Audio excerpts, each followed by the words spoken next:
Okay, welcome to another episode of Warriors Whiteboard Wednesday. Dai-Shihan Miller here from Warrior Concepts, but you already knew that, especially if you've been following along for a while. So anyway, this is a holiday week for us as I'm recording this live. So if you're watching this in the future, ignore everything I'm about to say. But the reason why I'm telling you that is because for those of you who understand that this is a we springboard off of this lesson for our normal Friday virtual training.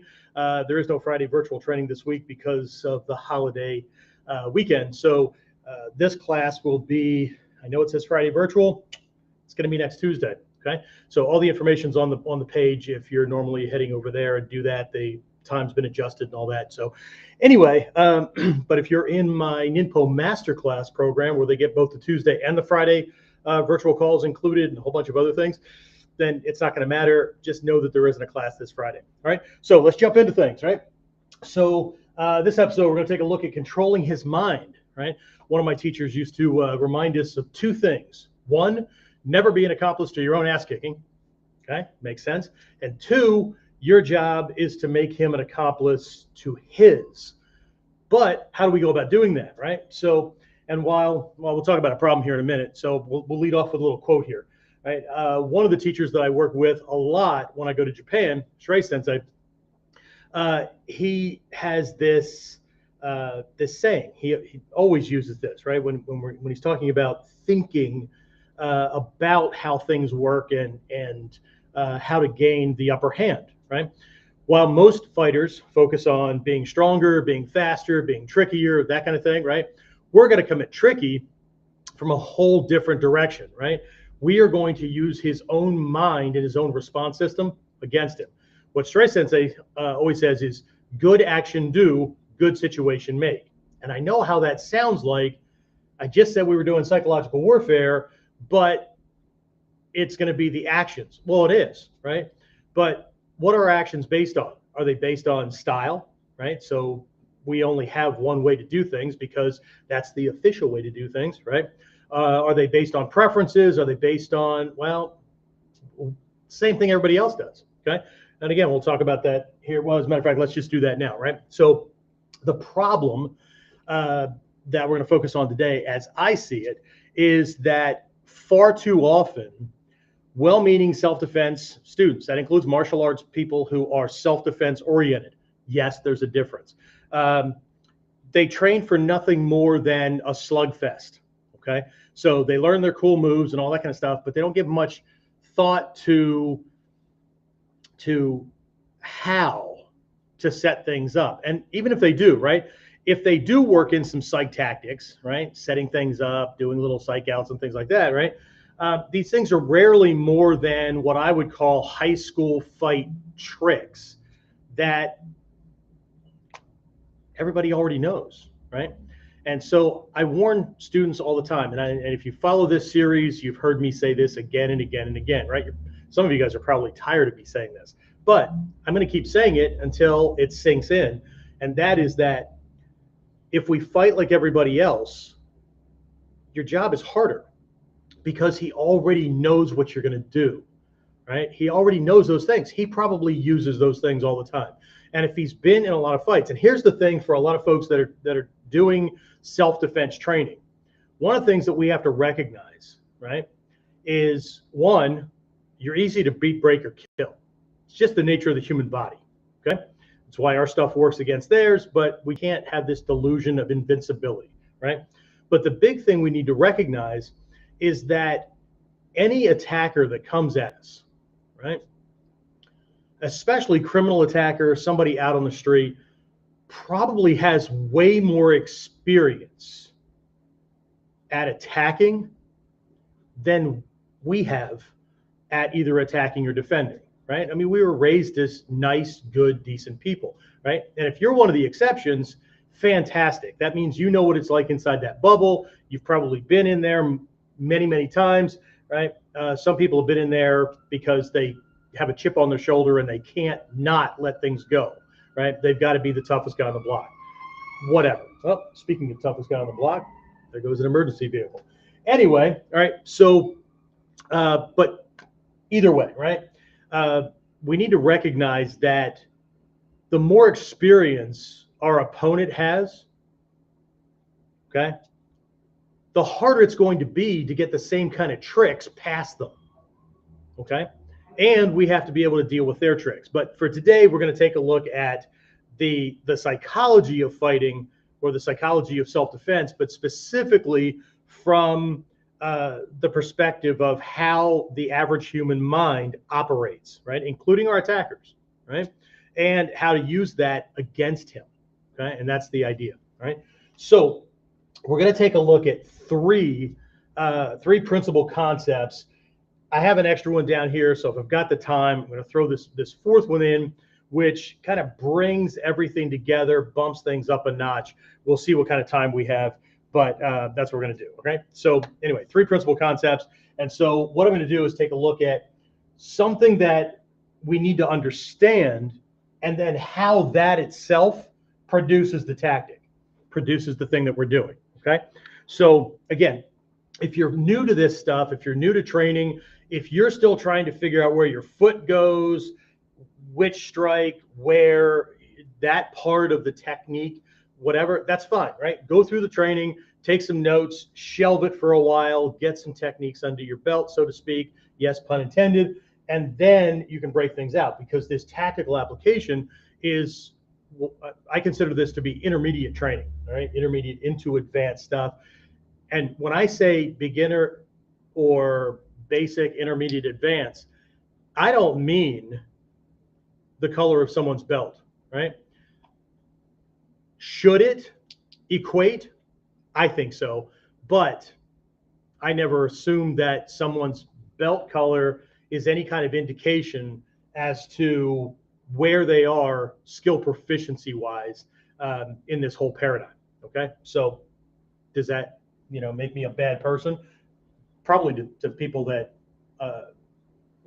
don't like that aspect of it, because their head's all around it. Well, you can't even see it, right? Because you got a black t-shirt on too, right? But if it's all around that color, then it is what it is, right? Okay, so let's just dive into these. We'll get through it, and hopefully I won't bore you to death too much, right? Pull the right color here. Let's see. Let's use a contrasting color. I'll use brown. All right, so first one, right? This is having an understanding about mental rhythm. Okay, mental rhythm. What the hell is that, right? Well, when you're listening to a song, or no, that's not what I'm talking about. Okay, mental rhythm, right? So what this is the mind's ability to detect and actually think and project forward. Okay, so when we talk about timing, and we just did a recent episode, and I'll try to put a link in the description thing later for it, or one of those little cards. Where the hell they go? Up here, I guess, right? One of those little cards to link to that, right? If you're watching this later in the future, try not to just be bouncing around with little things. Follow the lesson, okay? So what this is like if I'm reading a book. Let's say I'm reading a novel, right? It's a fictional thing, and I'm reading something. I don't know. I'm reading a James Bond novel or something, right? And I'm reading along with this, and they're painting a picture of something that Bond's going to be doing in the future, right? And it tells about a place and who he's going to meet, and maybe I already know these characters and stuff like that. My mind, right, can already project forward as though I'm in the story, okay? That kind of thing. But when we're talking about rhythm, let me tell you what it isn't, okay? Let's say we're doing a drill. If you went through the foundations, the module 1 part of our full program, or you did it as a standalone, it doesn't matter, right? We had a blocking drill. We take these big old foam blockers, and one person stands there and then comes around, right? So the other person can practice these Shizen blocks, right? We'll do the same thing. We do the same thing in mod 2, but it's from this evasion kind of thing, right? So the first stage of that is pretty simple, right? The person with the blockers comes around with some kind of force, so this person can make sure that form-wise things aren't going to break, right? Their structure here, the arm, whatever. There's no give to it. It's going to be solid, right? Because what we want is for an attacker who's coming in, hell bent on knocking you out or killing you or whatever, that when his arm slams into yours, he should feel like he just took his arm and slammed it into a tree limb, right? If that's not the bite that somebody has in their quote unquote block, well, then you have to work more, right? But we start to move forward to where there's trickery, right? Where the person, the controller, right, with the blockers, right? They're not necessarily going to come left, right, whatever, right? They can go 2 on the right side, 1 on the left. They can mix it up, okay? So now that teaches the receiver, the person practicing the blocks, to focus with their eyes differently, use a different mental faculty, right? So that they're not trying to guess. They're not future thinking. They're more of in a Zen mind kind of thing. Well, that's all great. But during that period, what can happen is there can drift in kind of a false sense of confidence on the part of the person doing the blocking, right? And what I mean by that is they know what's going to come next, right? So part of the trickery thing is because if the controller is always doing the same thing the same way, then the receiver, the guy doing the blocking or the girl doing the blocking, knows which side the strike is going to come from, so they don't have to work on Zen mind. They know which side it's coming from, so they're already ready for it. Okay, and this is the problem with being a one-hit wonder. Okay, if you always fight based on a singular style, or you always do things the same way, or you fight like everybody else, there's already a handful of things he's looking for, and he's ready for them. Okay, but what people often miss, even the guy who's mixing things up, okay, is they'll get into a rhythm. Okay, so it's not just right then left, or for you, right then left, right? It's not just which direction it's coming from. There's a timing that happens, right? So this person will go right, right, left, right. So even though they're mixing up left and right, can you hear the timing? Boom, boom, boom, boom. So it's not just this mind can assume which direction it's coming from. It can assume when it's going to come. Okay? So we get into this rhythm of both directionality and timing. Okay? So there's a couple of ways to play with this, right? In the advanced levels, we teach people to use it, right, to bait somebody. But in the lower levels, this is a cautionary tale.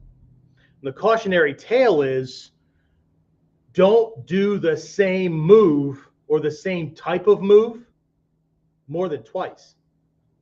Because the way the mind is set up and the way most people operate, right? We call this assumptive thinking, right? In our mental work, in our Mikyo work, right? There's this big thing where we can assume too much, right?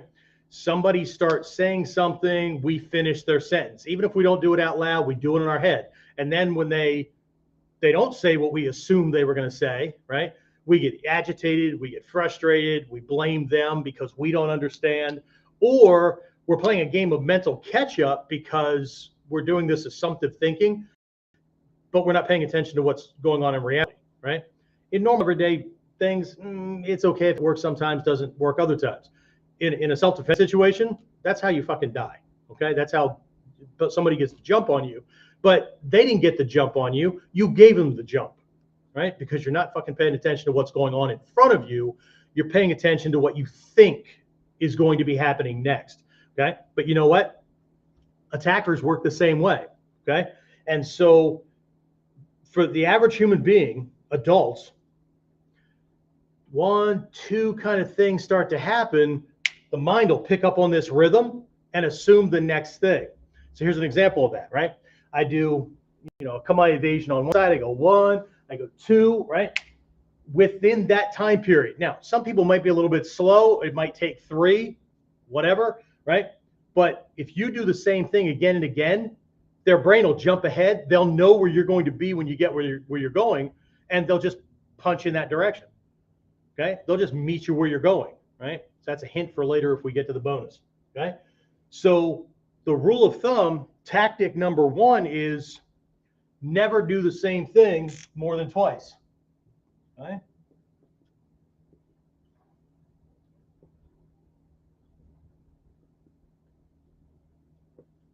Never do the same move more than twice. Could it take this guy 3 times or 4 times to pick up on it? Yeah. But the quick-witted folks, the ones that are mentally sharp, right, can do it in 2. So the rule of thumb is never do something more than twice. Okay. Now, in Mod 2, in this upcoming program that we have, the Realm of the Tactical Warrior, right, one of the drills we give folks is this senundo, right, where they're practicing to shift naname over and over and over and over again. But one of the things that we tell them in that program is this is not a self-defense technique, but this has everything to do with self-defense because it's about being able to move freely on your angles and shift from one to another to another. But even though we will have people line up and do this senundo, right? We call it the zigzag exercise, right? All the way down the floor. They may end up doing 6, 8, 10 of these things, right? One side, other side, right? But that's not a self-defense technique. It's a drill to practice 1, 2, right? To be able to shift because this guy's going to be punching 1, 2, okay? So they just need to get really, really good at that. But we need to keep reminding people that that's not a self-defense technique. It's a drill. It has everything to do with self-defense, and it has everything to do with this little micro moment. Okay, but the human brain is really fast, unless you're fighting some freaking moron, right? So hope you're shelling out money to pick the person that's attacking you, right? We already have an edge because they've never seen what we're doing before. And I don't mean style-wise. So anybody that gets sucked into style, right? All they're doing is the same thing everybody else is doing. They're just doing it differently. Okay. And while that's not true, this is the game changer. Okay. So tactic number 1 is never do the same thing more than twice because the human brain will pick up on that rhythm. You go left and you go right. Guess what? Right. He's okay. So could it be 3? Could it be 4 before he picks up on it? Yeah. But you're betting your life on being right with these things. Okay. So as one of my teachers used to say, when you play around with things like this and you know, good enough, whatever, okay? He used to always say, if you get this wrong, your family better look good in black. You know what that means, right? Okay. The hymnals are playing, there you are, or there you are in a box, whatever. Okay. So be careful with this. But this first tactic or this first concept is understanding mental rhythm. Right? We do it, they do it, that kind of thing, right? We want to get a handle on this, so we stop doing it as much so we can clearly see what's in front of us. But it's a natural tendency of certain faculties of the mind, right, to shortcut the system. Human beings are wired for laziness. Okay? We do everything, inventions and everything, to shortcut the amount of work it takes to get from point A to point Z or point Z, depending on where you are. Okay. So again, tactic number 1, never do the same thing more than twice. All right. Change colors here again. Let's see, contrast here. Okay. So next one. Okay. Next understanding we need is natural defensive response. Okay. Also known as the flinch or the cover response. Okay. So we want to understand natural defensive response. Okay. So what is that? Well, it shows up in a lot of different ways. Primarily, it is the body's natural tendency to, 1, move 180 degrees away from the incoming threat. Okay.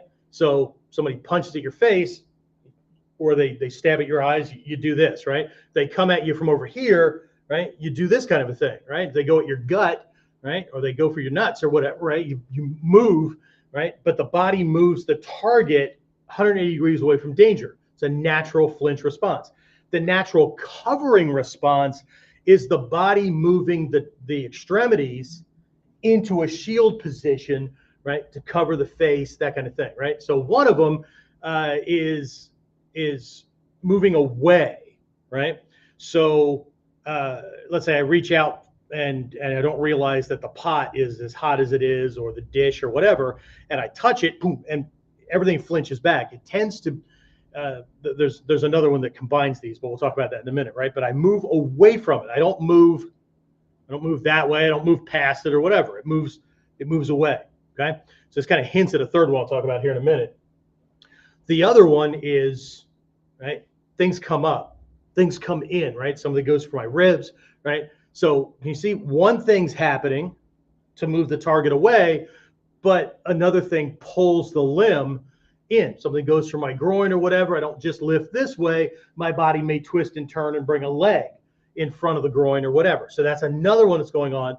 And then this other one is where the injured part or the defense mechanism, let's say it's the extremities that are injured, right? If the extremities get injured, the body pulls the extremity to the core, right? So again, let's go back to that hot pot or hot dish, right? It didn't just 180 degrees away from that danger, it's pulling it into the core, right? I cut myself, right? We've all done that, okay? So if we can start to recognize these things and stop ignoring them, it's amazing. It was amazing to me as I was going through this stuff with the teachers that I had, when they were teaching these lessons, it was amazing how many things I already knew that we do. I mean, we used to prank people in school with a lot of these things to get them to do things, right? Psych them out, whatever. But we never thought of them as a self-defense thing. We never thought about using them in a fight. It was just freaking funny when we could get somebody to like drop his books or whatever, right? But my teacher used to laugh and he'd go, you know, if you thought about this stuff within the self-defense realm, imagine how good you'd be by now. So a lot of this stuff was just understanding things that are already going on and looking at them from a different perspective so we can use it to not die and to get this guy to help, right? Be an accomplice to his own ass kicking, okay? So this natural defense response pops up in a couple of different ways. Here's an example of doing this, right? If you've ever worked with a partner, you learned a technique. I'm going to borrow ganseki nage, right? So maybe me and my partner, we could be in a kumyuchi setup, or it could just be a double hand lapel grab, right? So basic model, right? I break that grip and I shift in under his arm to catch it, get that arm up onto at least my upper arm, if not my shoulder, turn into it, check that leg, send him on his way, right? Everything works great when it's technique time, right?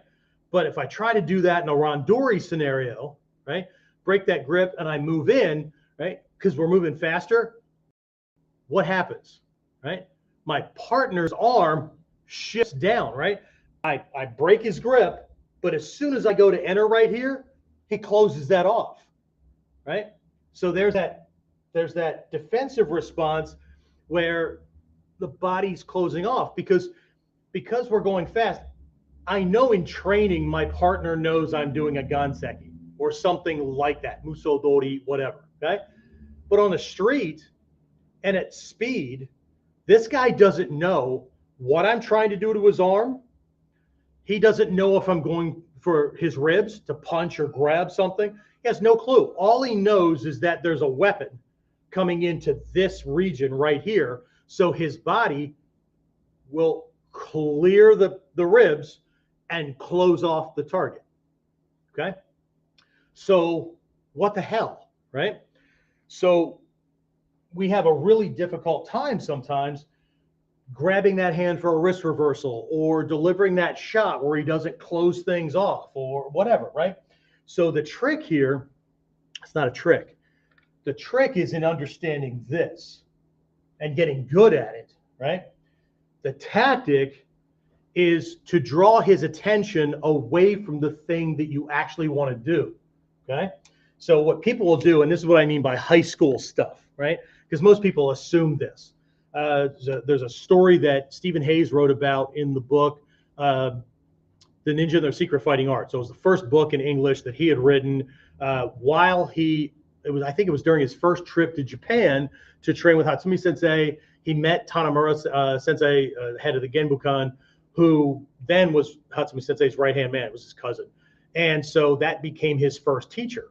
And since Tanimura Sensei was given Koto school way earlier, long story, Hatsumi Sensei had stomach problems and thought he was going to die and whatnot, so he divvied things out. Anyway, so makes sense why the Kasumian program is heavy loaded on the Koto side, and then has other stuff peppered in. Because anyway, right? So for everybody that's a naysayer and likes to poke holes in things and shit like that, it's because they don't understand how the stuff came together. So because they know something else, they get to act like an asshole. So anyway, in this story, Hatsumi Sensei and Tanimura Sensei are teaching this idea of projecting force. Because remember, Hayes he was high ranking in Taekwondo or Tang Soo Do or something like that, right? And had gone. So he had been in martial arts, had been in competitions and whatnot for a long, long time. And so they're teaching this thing. So they kind of had him near a wall, and Tanimura Sensei did something with his hand, and Hayes kind of flinched back into the wall. And he's, oh, we call that a psych out. And Hatsumi Sensei, if you've read the book, right? Hatsumi Sensei said something to the effect of, oh, is that what you think it was? Okay. So let's do it again, right? And Tanimura Sensei put a little bit more intent into it, okay? Well, Heisan gets hit with this thing, flies back, slams into the wall, and slumps down, right? Except this time, he didn't see the hand move. So couldn't have been a psych out, right? And it was more than just a flinch response, okay? So here's the thing, right? We're not just looking at high school, right? I'm going to move over here so I punch you this way, right? It's not that elements like that don't exist, but how is it happening, right? So here's an example using our Ganseki model, right? I break this grip, and as I move in, I press on the arm I'm not going for. At the same time, I slide this one through the opening, but I don't touch him, okay? So what I want to do is break this grip and shove in against this arm, in and down. So where's the flinch response happen? It happens over there. His mind goes to protect that arm. His flinch response protects that, leaves this one open. By the time he realizes that I have him and he resists, the throw uses that resistance, so he helps to throw himself. So what I'm doing is I'm throwing it's the ninja throwing a stone or throwing a smoke bomb. Most people think the smoke bomb goes here, puff, and well, no shit. They know that you're inside that. How about if you throw the smoke bomb somewhere else? So when that puff happens, it draws their attention to not where you are, right? So the idea here is to draw his attention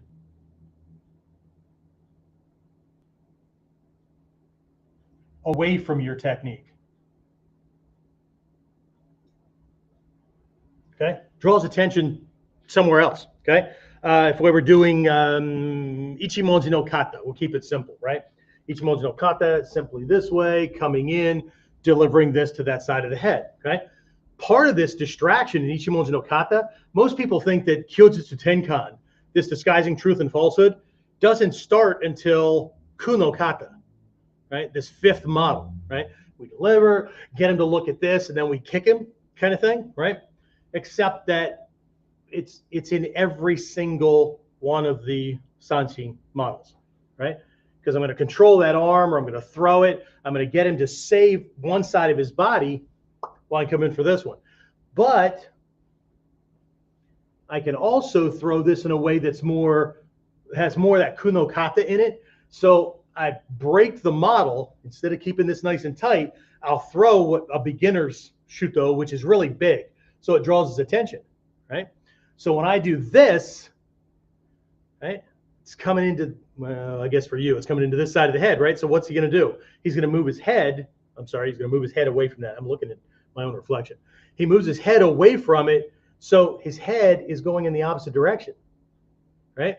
So I do this to get him to flinch, and then I double it back. So I add power to my strike while getting him to move in the opposite direction. How do I add power to my strike, right? I add power to my strike because instead of just me hitting him, I get him to flinch his head into the incoming strike. So while I'm hitting his head's hitting my hand. it increases the power of the strike because I get him to punch my hand with the target. Okay, cool stuff, right? So one, understanding mental rhythm so that you don't fall into it. You don't fall into this rhythm that his brain will pick up on, and then he'll just punch you where you're going to go next or kick you or whatever. Okay, later on, like I said, we can use that. We understand natural defensive response. So what I have to do is draw his attention away so his mind is busy saving something else. Okay, we call this kyojutsu. I've already used this term, right? Kyojutsu tenkan. Tenkan. Ho means not what you think it means. Ho means way, method, that kind of thing, right? Kyojutsu, right?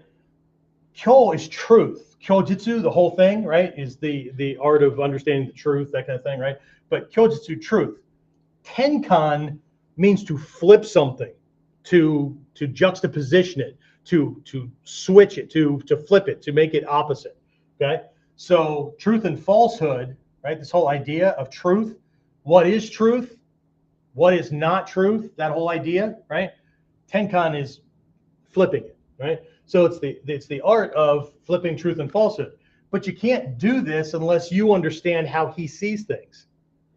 How the hell do you flip something to the opposite of what he believes if you don't understand what he believes? Okay, it's kind of like ninja stuff. A lot of people can quote the 18 areas of ninja training that's in the Togakure school.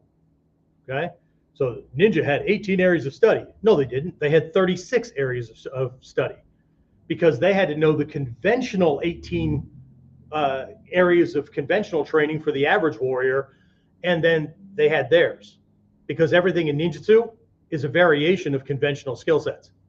Well, how do you beat something that you don't understand? And two, how do you flip something and make a variation of it if you can't do it? That's like people running around calling mistakes henka, variation. Bullshit. It's something else. Okay? I hope you lucked out in one anyway, but right, you can't have a variation without having a baseline. How do you vary something that you don't? Never mind. Anyway, right? So a bunch of people's stuff is just a whole bunch of mess because all they're doing is making variations from variations from variations, but there's nothing that it's based on. So it is what it is, right? And I know people don't like to hear this kind of thing. I don't care. It's not my fault, right? Okay. Somebody's sensitivities and me popping their ego bubble is my job, okay? Because my job is to keep people alive or to teach them what they need to stay alive, right? They want to hide in their own delusion. Can't fix that, okay? All right, so keep on keeping on here, all right? So let's, I want to keep contrasting colors going on here, so I'm trying to use this one, right? Okay, so number three, right? Number three is this understanding here is understanding the physiology associated with the flinch response, okay? This is part of it, right? But there's something else going on, okay? So the brain perceives danger, right? Something hits, right? We've got this little part that's at the top of the brainstem in what is sometimes called the R complex, right? The reptilian brain, okay? It's called the amygdala, right? The amygdala is like an early warning system. It's always on the lookout for threats, either things that you have decided in life, like being poor or, you know, not having any money or upsetting honey, whatever, right? These mentally contrived things. If you've decided that you don't want to have to deal with that kind of thing, well, then the amygdala is looking out for shit like that, right? Some people are afraid of everything, which means that their amygdala is just like everything's a threat, right? So then when that fires, that sends a signal to your hypothalamus. Your hypothalamus drops a whole bunch of chemicals into your system, and your cells change state, and we call that change state what? Fight, flight, or freeze, okay? So in this, we're getting a handle on understanding how this works. But we're here, it's more of a gross thing. We're understanding that the body will move whatever part's in danger 180 degrees away from danger, 180 degrees away from danger. It will bring the limbs up to shield, right? That kind of thing. And what was that other one? Pulling a damaged extremity, right? Okay, this kind of thing, right? Pulling the head away, but shortening the neck, right? So I call it turtling, right? Not turtle heading. That means something different to people. Anyway, so right, saving the neck, whatever. Okay, so this is more of a big. It's the same, but it's different, right? This one, we're understanding the physiology associated with flinch response, but also the unilateral nature of the body. I know unilateral, that's a big thing. What that means is that we have the same thing on both sides of our body, and we have the same thing top and bottom. Okay, so we have two extremities that come out of major ball and socket joints here. We have two that come out this way. All right. We have left and right. I've got an arm on the left, an arm on the right. Unless I was born with a birth defect or I was in a major accident or whatever. Okay, got an eye on one side, eye on the other side. Right. Even my nose. We got one nose, but yeah, you got two nasal channels, right, that go into the sinus functions. That kind of thing. Got one mouth, yeah, but see, your molars and your teeth are split unilaterally as well. Okay, you only have one head. Well, do you? Okay. Anyway, so what we're looking at here is that the body, when it saves something, okay, so it's how it moves during the flinch response. Okay, and this is about gross motor function. Okay, so remember that 180-degree move when the head gets pulled away from the danger? I'm going to turn sideways. Okay, means you can see my gut better. When I pull my head to save my head, what happens down here? It moves forward. If I'm saving my groin, what happens? That comes forward. And even if it doesn't come forward, it at least stays in place. Do you understand? He goes after this arm with a knife or whatever, and I save that hand, this side comes forward. Okay? Same thing with legs, same thing with ribs, whatever, right? I pull this side away and the other side comes forward. That's what we're looking at. So where this is about the closing off and saving of the target itself, this is what happens on the other side. I can't save my head without exposing my gut or groin, my lower extremities. I can't save my lower extremities with, okay, this is why people are always saying, keep your guard up and all that. Well, that's all fine, but it still becomes a problem. Because if something goes down here and this goes forward and then the person comes at this, it takes me 2 or 3 or 4 times longer to save that piece with the flinch response because it has farther to move based on the center line, okay, based on what neutral is, okay? So I know some of this stuff can be difficult to get your head wrapped around, but once you start to understand it, oh, as my teachers used to teach, both in the Mikyo side and the Ninpo side, once you understand this, there is no one and nothing you can't have, okay? Because you know how it works. Okay, so you stop relying on technique. Technique is the thing you're going to use because of where they're going to be, but that's at the end of the chain. For the beginner, the technique is at the front of the chain. Everything's about the technique. Look how cool that is, right? Look how powerful that is. Look at it, okay? To the master, that's the thing you're doing with your body to their body, but the things that you do before that make delivery of that super easy and actually determine what the technique is going to be, because, right, he can't save that thing. Okay, there's first lesson in ninjutsu I ever learned that separated this from everything else I ever learned. I started training in the martial arts in 1975. Okay, I was in what was then called junior high school. Where were you in 1975? Anyway, first thing I learned was that a ninja takes control from his opponent long before the opponent ever realizes that he or she lost it. If they know when you're trying to take control, they will resist it. They will evade it. They will counter it. You have to take control long before he ever realizes that he lost it. Okay? So With this one, we're understanding gross motor skills or gross defensive action. Okay. This is the UDA side of things, right?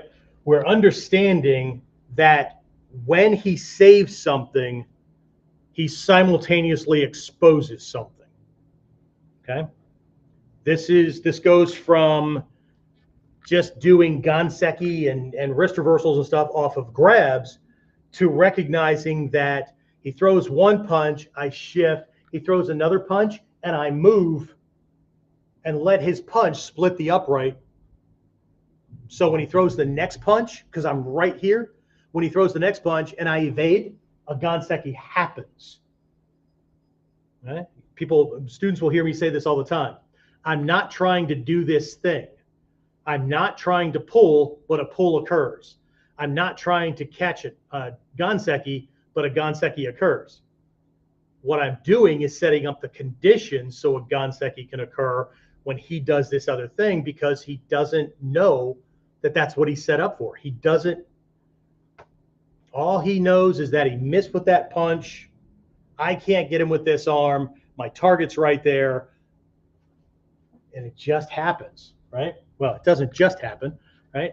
But it's like chess, right? The better you get at chess and the more moves you can think ahead, the harder it is for this guy to beat you, because you already know the options. If you're always playing defensive, then you're always running from something or always trying to chase something. Okay, it's not that. All right. So in this case, tactic number 3 is we use his instinctive protective, the flinch evasion response to give you the target you want. Okay. And you do that ahead of time. Okay.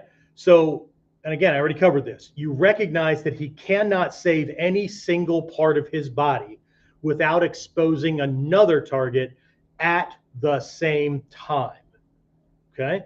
So in this case, tactic number 3 is you make him give you the target you want.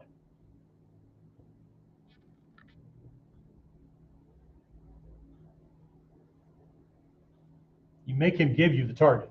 You make him give you your arm. You make him give you the ribs. You make him, okay? Again, I know how confusing this stuff can be, especially if you kind of think you do, but you're not sure, or you maybe think that you know, okay? But I promise there's probably something that can make what you think you know better. Or you're still kind of in the newer stages and holy shit, what does that look like, right? Well, that's why we have these virtual classes. And again, I know it says Friday virtual because that takes you to this standard page that we have. But for this particular class, the training will be on, where the hell's my calendar? The 28th, is that right? It will be Tuesday, November 28th, 2023. So if you're watching this later on and you're not in these Nipple Master classes where you can refer back to that particular dated class, well, then get in the damn program. Anyway, so but we're gonna take a look at this. Matter of fact, for this stuff right here, there is actually a pocket of techniques in the first level scroll of the Koto school that, to the technique collector, the stamp collector, right? They look like 3 different techniques. There's actually a packet of 4 in our curriculum. We just focus on 3 of these things, but we're going to take a look at a couple of these to see how this works. Okay, and then you know what? I got a quick minute here. We're going to combine a couple of these things, contrasting colors. Let's use this one. Okay, so let's go ahead and do the bonus. I'll give you a 4th one. Okay, so the jumping off point to this, okay, is getting him, right? You need to recognize the rhythm. You need to understand what timing he's using, right? So you can break it, you can ride it, whatever, okay? So recognize the rhythm, okay? So you can catch it, right? So beginner stuff, don't let him catch don't fall into a rhythm that he can catch, right? So don't ever do the same thing more than twice. In this case, you put something out there, so he has to, he can't not go after it, okay? We all know people in our lives where if you say something or you do something or whatever, they always have to go for that thing. They always have to say the same damn thing, whatever. They can't help themselves, okay? I can't put a video up without somebody commenting on the fact that I'm fat. What's that have to do with the technique? Well, that won't work because you've tried it and you can't make it work, or no, I was just never. Okay, so now we have an opinion and we know what opinions are like, right? So, but they can't not. These fuckers just troll the internet, right? Instead of training, instead of trying to learn from something, instead of trying to figure out, right? But what they want to do is they want to tell you how it wouldn't work and how they would beat it after they watch the technique. Well, I'm not going to do a fucking technique that you know, right? So, and this goes for us too. Telling or thinking about how you would beat a technique after you saw it, but unless this guy's absolutely obvious, right? Him throwing something at speed in a fight, you don't know what he's doing. And if you have ESP to that degree, why the hell did you show up in that arena where he was going to attack you? Right? Somebody's looking to jump somebody at 322 at 4th and Elm on Monday, the 27th of November of 2020, and you have ESP. Why the fuck would you be the one showing up at that time at that location? You don't even need to study self-defense. You have ESP. You would just know when somebody wants to attack you and not show up. But see, ego needs to play its little fucking games because it needs to believe that it's God, that it knows everything. Okay? The fact that we're studying this stuff means that we don't know everything and we're trying to stack the odds in our favor. Still not guaranteed, but we're stacking the odds in our favor, right? But anyway, mental rhythm, okay? Understanding natural defense, okay? So I need to know that, look, nobody in this world is going to let me do my techniques to them, okay? So I have to earn everything. The only person who's going to let me do my techniques to them is my training partner in the dojo who's trying to help me learn. But if he and I were duking it out or in a sparring match, he's not going to let me do this stuff, okay? So I need to understand that I need to create a diversion, not just on a battlefield, in the technique. Where in all of your techniques are the diversions that allow you to get the next move on him? Which technique is the diversion and what does it do? How is it creating the diversion in his head first, which makes his body do something that sets him up for the move? If you don't know, then all you know are techniques. Okay? But you guys are all enlightened, so I'm singing to the choir. Right? I'm talking to the odd person that is, anyway. All right? So I need to draw his attention away from the thing I'm actually going to be doing next. Okay? All the techniques, all the kata teach you this, at least in our art anyway. Okay? Next thing, gross defensive action. I need to recognize that if I want to hit something, it would be really, really easy, or it'd be easier if I can get him to save or pay attention and try to save the wrong thing. So this is how I create openings and keep him from resisting. This is how I get him to bring the target to me so I don't have to chase it. At this level right here, right? I need to, I know where he will be when he gets where he's going.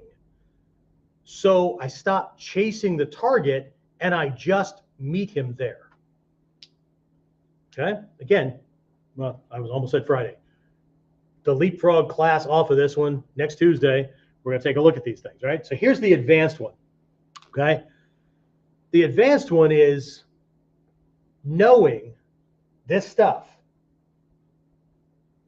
and knowing that what I'm really doing here is I'm focusing on, I'm understanding the freeze part of the fight, flight, or freeze adrenal response, right? Everybody knows it's not fight or flight, right? It's fight, flight, or freeze, right? One response is this. We've already covered that, okay? Taken to an extreme when the person runs away, right? But flight is also this 180-degree thing. We've already covered that, right? Fight, this guy's moving in to preempt it, to jam it up, to get you first, whatever, okay? So if you ever go online and check out the Halloween pranks that people do, people are coming up onto the porch to get candy or whatever, and somebody set up like one of the Halloween decorations, or they're at a haunted house and they startle people, and most people, right? Well, or not most, a lot of people will recoil away and run or collapse and drop or whatever, right? Some people, this person says boo, bang, they punch them right in the face, okay? Which is why I tend to not go into haunted houses, because I'm not the run guy, right? But I'm still prone to some of these other ones. But there's still a percentage of people that when it happens, they freeze in place, and you can see there's energy for flight or fight, but they're just fucking vibrating in place. That's freeze. The brain can't make a decision to get the body to do what needs to be done. So like the energy is just, it's like an incandescent bulb. Energy is just going everywhere, okay? So we understand the freeze part of it. How do I get this guy to freeze in place? So hitting him or catching him or doing the technique or whatever is easy, because he's not in control of his body, so I can just catch it. He's not running and he's not attacking. He's locked up, okay?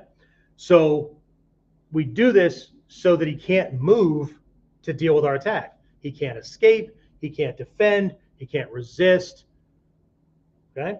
So the tactic here, right, this one is understanding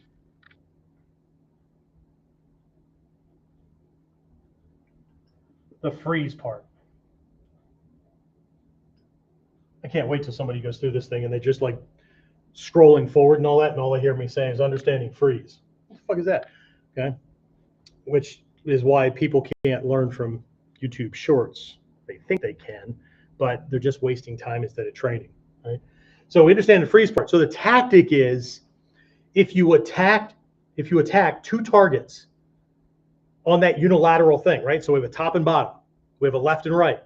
If you attack the unilateral targets at the same time, he can't save both, okay?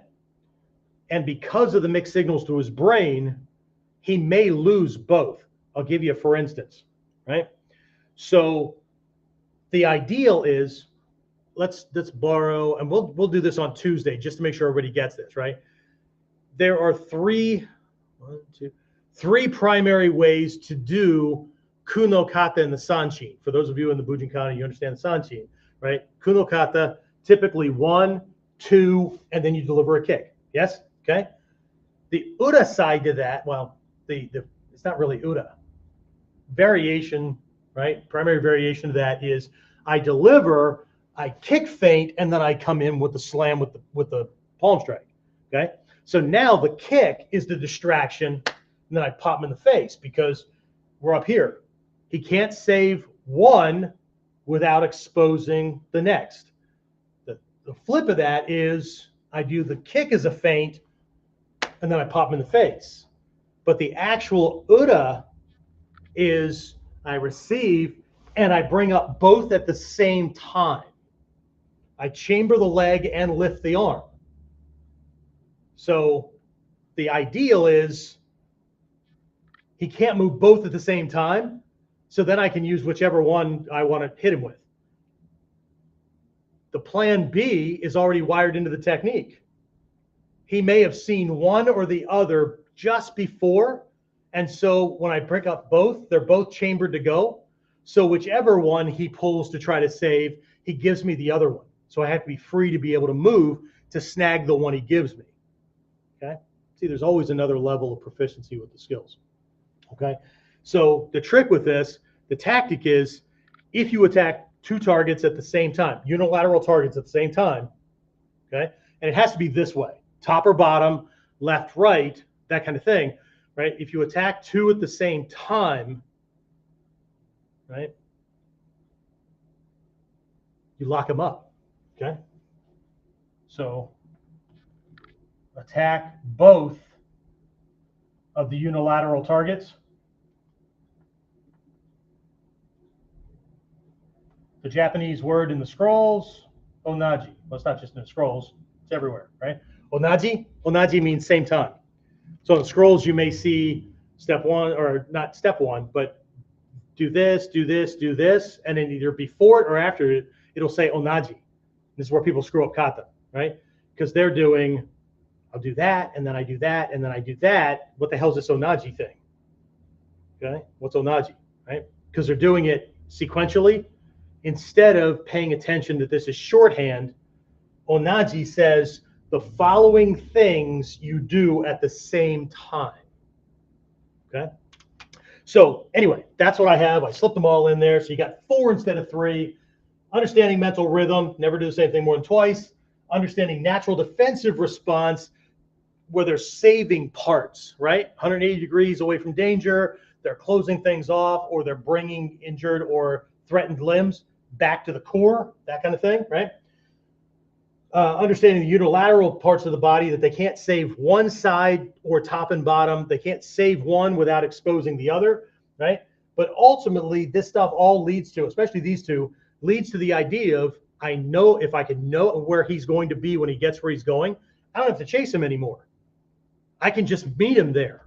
And I know how to do things to get him to save the wrong thing. Okay? Because that's what we're wired for. Natural human instinctive caveman response is save the thing that's in danger. But enlightened self-defense is, right, this is why we do this. When they attack, we do this. We do this. Because they're coming in, and if we do this or whatever, and the targets stay in place, we're set up easily for the next thing. So I love people who fight like that, because they're not going anywhere. They're moving targets, but their whole fucking body's a target. Okay? They're just betting that it's going to be a punch to the face, maybe an uppercut to the gut every once in a while, haymakers, that kind of stuff, right? Or it's a wrestling match and everybody's trying to get the same lock or escape the same lock, whatever. No. That's somewhere else, okay? And then this advanced one is taking this stuff to the next level, where you understand the freeze part of the fight, flight, and freeze. And so you attack both unilateral targets at the same time, so he locks, and then you either have target choice or whatever. Okay. So if I were doing Kuno Kata and recognizing that in ancient Japan, we'd have a damn sword in our belt, right? So the uke nagashi is happening with the tsuka, with the handle of the sword, and then I distract this way. See how my hand is already where the tsuka is? So I lock his body in place and then cut him down. Okay. So pretty cool stuff. Anyway, that's what I have for this session. If you have any questions, post it on the platform that you're on. We'll try to get to those. And if you can make it for next Tuesdays, I know it says Friday in the URL, next Tuesday's class, we're going to do some things from the Koto school that show some of these things. We're going to definitely be talking about this stuff and how to make sure. If you look at the models show you don't do the same thing more than twice, right? All these things are embedded. Jeff's not making shit up, okay? And then we're going to take a look at, probably, unless I change my mind or think about something else, we'll take a look at this Kuno Kata idea, whether it's that model or something else that's doing it, where we're going to get him to freeze in place, and then you have options, right, in that moment, okay? All right, so hopefully this served you well. If not, you probably already jumped off, or you're writing a flaming email or a post when the video, whatever, okay? So, but anyway, and don't forget to check out in the description after I get all this stuff processed. Doors are already open for enrollment registration. Lessons kick off on Monday, November 27th, 2023, for the redo, the upgrade, right, of the module 2 material. You don't have to go through the series this way, because some of you guys are already in the advanced levels, right? This level is about dealing with overwhelmed situations, stretching him out, breaking his strength and his power, tactical maneuvering and stuff like that. The name to that course part of the full training is Realm of the Tactical Warrior, right? So yes, you're learning lots of techniques, but the focus will be on tactical application. All right. So if you can make it for that, great. If not, no harm, no foul. Hopefully, I've given you enough here to take your training at least a little bit farther up, and in a lot of cases, probably way farther than that. But either way, all right. So that's it. I'll see you next episode of Warriors Whiteboard Wednesday. See you next time.